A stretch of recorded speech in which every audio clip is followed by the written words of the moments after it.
When you seek to know it, you cannot see it. You cannot take hold of it, but you cannot lose it. See the beauty of this statement.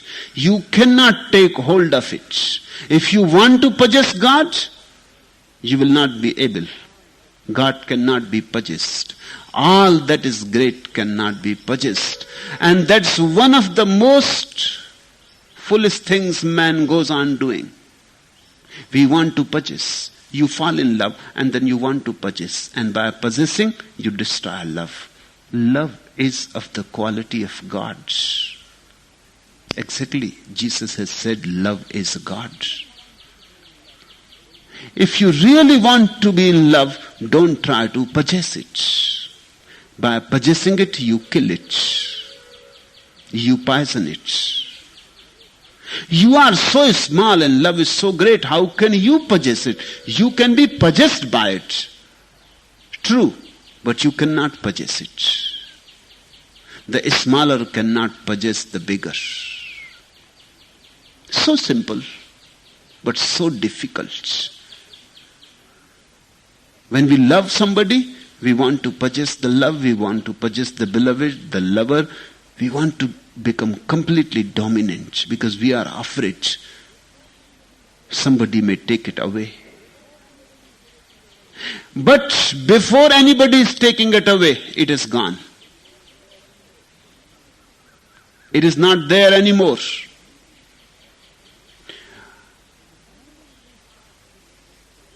The moment you start thinking of possessing, you have killed it. Now there is a dead thing, a corpse. The life has disappeared. Life cannot be possessed because life is God. Existence cannot be possessed because existence is God. You see a beautiful flower, a rose on a bush, and you immediately take it away from the bush. You want to possess it. You have killed it. Now you put it in your buttonhole. It is a dead flower. It is a corpse. It is no more beautiful. How a dead thing can be beautiful? It is just a memory and it is fading. It was so alive on the bush. It was so beautiful on the bush. It was so young and so happy, and there was dance in it, and there was a song around it. You killed all. Now you are carrying a dead flower in your buttonhole. And this is what we are doing in everything. Whether it is beauty, love, God, we want to possess. You cannot take hold of it, remember. But you cannot lose it. So beautiful. Yes, you cannot possess it, but there is no way either to lose it. It is there. It is always there. If you are just silent, you will start feeling it. You have to fall in tune with it. You have to become silent so you can listen it.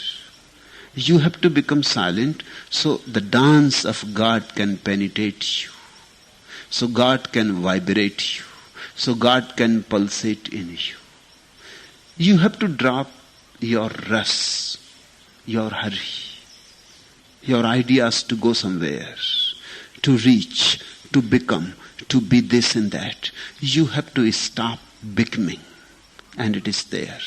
You cannot lose it.